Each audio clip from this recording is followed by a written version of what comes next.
Hey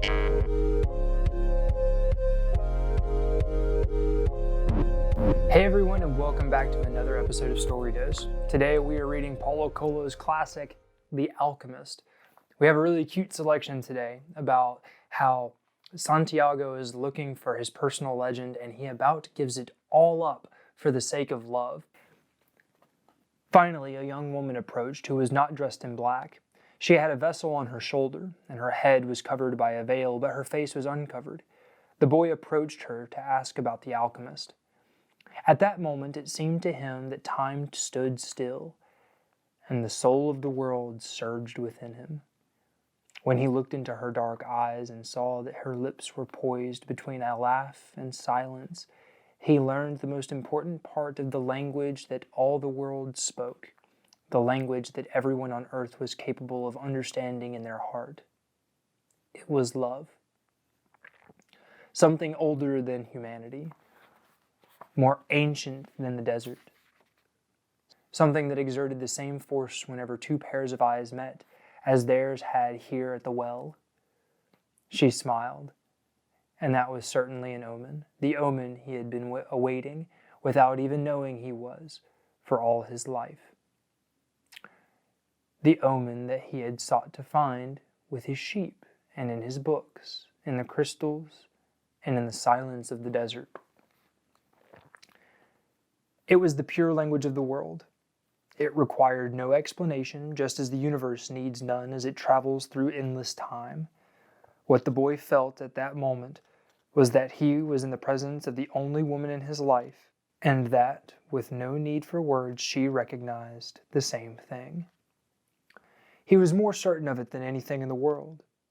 He had been told by his parents and grandparents that he must fall in love and really know a person before becoming committed.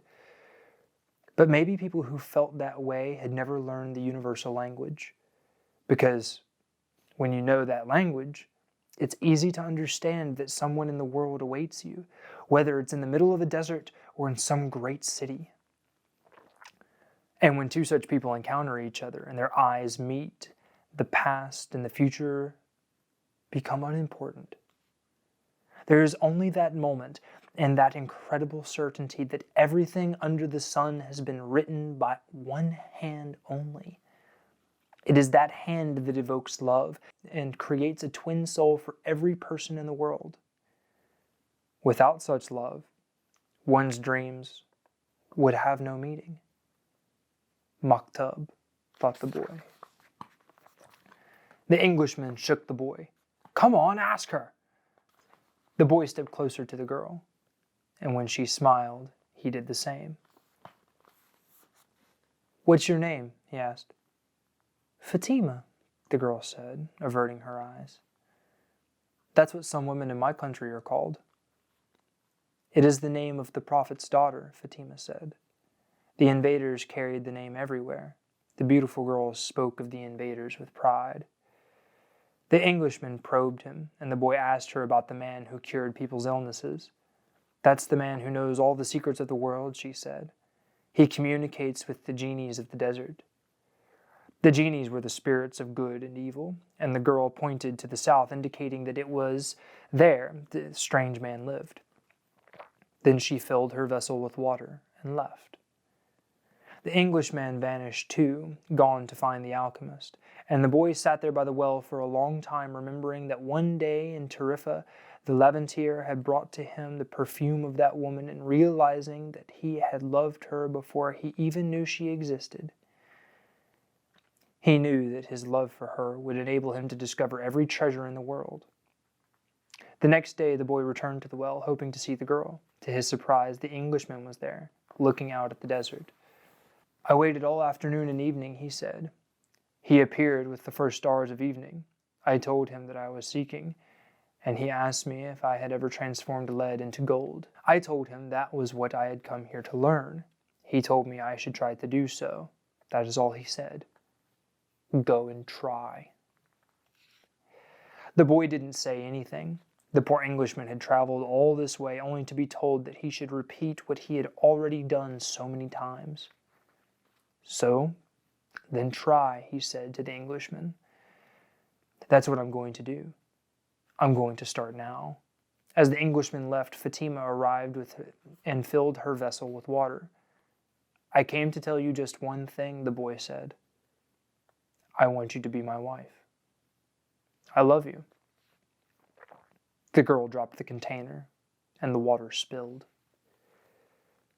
I'm going to wait here for you every day. I have crossed the desert in search of a treasure that is somewhere near the pyramids, and for me, the war seemed a curse. But now it's a blessing, because it brought me to you. The war is going to end someday, the girl said. The boy looked around him at the date palms. He reminded himself that he had been a shepherd, and that he could be a shepherd again. Fatima was more important than his treasure. The tribesmen are always in search of treasure, the girl said, as if she had guessed what he was thinking, and the women of the desert are proud of their tribesmen. She refilled her vessel and left. The boy went to the well every day to meet with Fatima. He told her about his life as a shepherd, about the king, and about the crystal shop. They became friends, and except for the 15 minutes he spent with her, each day seemed that it would never pass. When he had been at the oasis for almost a month, the leader of the caravan called a meeting of all the people traveling with him. We don't know when the war will end, so we can't continue our journey, he said. The battles may last for as long as time, perhaps even years. There are powerful forces on both sides, and the war is important to both armies. It's not a battle of good against evil. It's a war between forces that are fighting for the balance of power, and when that type of battle begins, it lasts longer than the others, because Allah is on both sides. The people went back to where they were living, and the boy went to meet with Fatima that afternoon. He told her about the morning's meeting. The day after we met, Fatima said, you told me that you loved me. Then you taught me something of universal language and the soul of the world. Because of that, I have become a part of you. The boy listened to the sound of her voice and thought it to be more beautiful than the sound of the wind in the date palms. I have been waiting for you here in the oasis for a long time. I have forgotten about my past, about my traditions, and the way in which men of the desert expect women to behave. Ever since I was a child, I have dreamed that the desert would bring me a wonderful present. Now my present has arrived, and it's you. The boy wanted to take her hand, but Fatima's hands held the handles of her jug. You have told me about your dreams, and the old king and your treasure, and you told me about the omens. So now I fear nothing, because it was those omens that brought you to me, and I am part of your dream, and part of your personal legend, as you call it. That's why I want you to continue toward your goal. If you have to wait until the war is over, then wait. But if you have to go before then, go on in pursuit of your dream. The dunes are changed by the wind, but the desert never changes. That's the way it will be with our love for each other. Maktab, she said, if I am really a part of your dream, you'll come back one day. The boy was sad as he left her that day. He thought of all the married shepherds he had known. They had a difficult time convincing their wives that they had to go off into distant fields. Love required them to stay with the people they loved. He told Fatima that at their next meeting. The desert takes our men from us, and they don't always return, she said. We know that, and we are used to it. Those who don't return become part of the clouds, a part of the animals that hide in the ravines and of the water that comes from the earth. They become part of everything. They become the soul of the world. So do come back. And then the other women are happy because they believe that their men may one day return as well. I used to look at those women and envy them their happiness. Now I too will be one of the women who wait. I am a desert woman, and I am proud of that. I want my husband to wander as free as the wind that shapes the dunes. And if I have to, I will accept the fact that he has become a part of the clouds and the animals and the water of the desert.